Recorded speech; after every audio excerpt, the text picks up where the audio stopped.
इसके बारे में आपको डिटेल में जानकारी दी जाएगी कि यूपीएससी सिविल सर्विस एग्जाम क्या है तथा इस एग्जाम के लिए एजुकेशन क्वालिफिकेशन क्या होनी चाहिए और एज लिमिट कितनी होनी चाहिए तथा इसका सिलेबस क्या होगा तथा प्रीवियस ईयर के कट ऑफ क्या हैं, इसके बारे में आपको डिटेल में जानकारी दी जाएगी। लेकिन इससे पहले अगर आप इस चैनल पर नए हैं तो इस चैनल को सब्सक्राइब जरूर कर लें और बेल आइकन को हिट कर दें, जिससे आपको सभी लेटेस्ट वीडियोस का नोटिफिकेशन सबसे पहले मिल सके। तो चलिए बात करते हैं यूपीएससी सिविल सर्विस एग्जाम क्या है। तो चलिए बात करते हैं यूपीएससी सिविल सर्विस एग्जाम क्या है। यूपीएससी का पूरा नाम लोक संघ सेवा आयोग है, जिसके द्वारा जो है सिविल सेवा परीक्षा आयोजित की जाती है। और सिविल सेवा परीक्षा जो है एक राष्ट्रव्यापी प्रतियोगिता परीक्षा है। इस प्रतियोगिता के द्वारा भारतीय प्रशासनिक सेवा जैसे आईएएस, भारतीय वन सेवा आईएफएस और भारतीय पुलिस सेवा आईपीएस व अन्य सिविल सेवाओं के लिए भारतीय युवाओं का चयन किया जाता है। प्रत्येक वर्ष यूपीएससी द्वारा निम्नलिखित सेवाओं में अधिकारियों के चयन के लिए भर्ती परीक्षा आयोजित की जाती है। ये सेवाएं इस प्रकार हैं: all India services, group A services और ग्रुप बी सर्विसेज। अब बात करते हैं इन सर्विसेज के अंदर कौन कौन से डिपार्टमेंट्स आते हैं। ग्रुप ए सर्विसेज की बात करें तो इसमें इंडियन एडमिनिस्ट्रेटिव सर्विसेज यानी कि आईएएस ऑफिसर और Indian police services IPS officer और Indian forest services IFS officers की पोस्ट होती हैं। वहीं पर अगर ग्रुप ए सर्विसेज की बात करें तो इसमें जो है Indian forest service officer, revenue service officer, corporate law service officer और audit and accounting service officer तथा civil account officer, railway account officer, defence accounts officer, finance, postal और वायर अकाउंट ऑफिसर तथा इसके साथ साथ पोस्टल सर्विस ऑफिसर और ordnance factory administrative officer, defence state service officer तथा railway protection force administrative service officer की post आती हैं। अब बात करते हैं ग्रुप बी सर्विसेज की। तो इसके अंतर्गत arm force headquarter civil service officer तथा पांडिचेरी सिविल सर्विस और पांडिचेरी पुलिस सर्विस ऑफिसर्स की पोस्ट आती हैं। अब बात करते हैं इस परीक्षा के लिए कौन कौन से लोग आवेदन कर सकते हैं। तो बात करें एजुकेशन क्वालिफिकेशन की तो यूपीएससी सिविल सर्विस परीक्षा के लिए अभ्यर्थियों को केवल स्नातक यानी कि ग्रेजुएट पास होना चाहिए। इस परीक्षा के लिए किसी विशेष विषय से पास होना अनिवार्य नहीं है। इसके लिए सभी छात्रों को केवल स्नातक पास होना चाहिए किसी भी विषय से।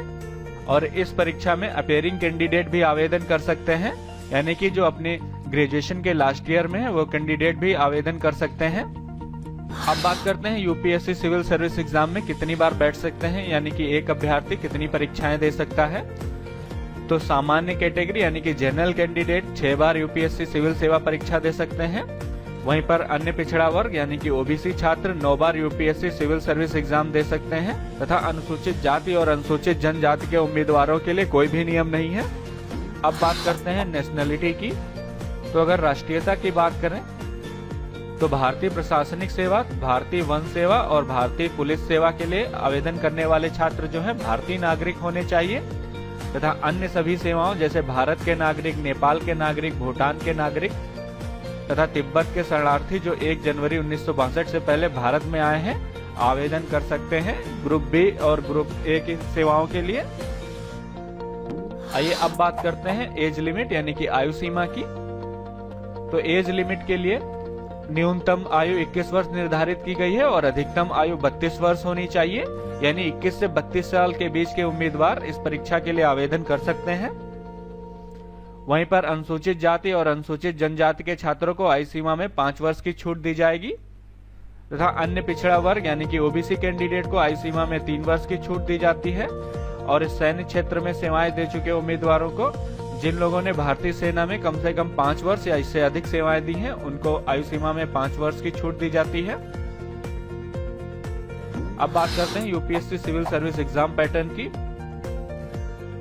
तो यूपीएससी सिविल सेवा परीक्षा जो है 3 चरणों में होती है। प्रथम चरण में प्रारंभिक परीक्षा होती है, द्वितीय चरण में मेंस परीक्षा होती है और तृतीय चरण में जो है आपका साक्षात्कार यानी कि इंटरव्यू होता है। प्रारंभिक परीक्षा में 2 पेपर होते हैं। पहला पेपर सामान्य अध्ययन प्रश्न पत्र 1, दूसरा पेपर सामान्य अध्ययन प्रश्न पत्र 2 जिसे सीसेट बोला जाता है। अब बात करें अगर सामान्य अध्ययन प्रश्न पत्र 1 की, तो इसमें जो है टोटल 100 क्वेश्चन पूछे जाते हैं जो कि 200 नंबर के होते हैं और इस पेपर को हल करने के लिए 2 घंटे का टाइम दिया जाता है तथा इस एग्जाम में जो है निगेटिव मार्किंग होती है। प्रत्येक गलत आंसर के लिए 1/3 नंबर जो है काट लिए जाते हैं। वहीं पर अगर सी सेट की बात करें तो सी सेट में टोटल 80 क्वेश्चन पूछे जाते हैं जो कि 200 नंबर के होते हैं और इसके लिए 2 घंटे का टाइम दिया जाता है। इसमें भी निगेटिव मार्किंग होती है, 1/3 निगेटिव मार्किंग होगी। अब बात करते हैं मेंस एग्जाम की। तो मेंस एग्जाम में 9 प्रश्न पत्र होते हैं जिसमें से 2 केवल क्वालिफाइंग होते हैं और 7 जो है तथा 7 पेपर से आपकी मेरिट बनती है। तो सबसे पहले बात करते हैं क्वालिफाइंग पेपर की, पेपर ए और पेपर बी। पेपर ए जो है अनिवार्य भारतीय भाषा का होगा जो 300 नंबर का होगा और पेपर बी जो है अंग्रेजी का होगा, यह भी 300 अंक का होगा। अब बात करते हैं पेपर 1 की। पेपर 1 जो है आपका निबंध का होगा, इसमें आपसे निबंध पूछे जाएंगे जो कि 250 अंक के होंगे।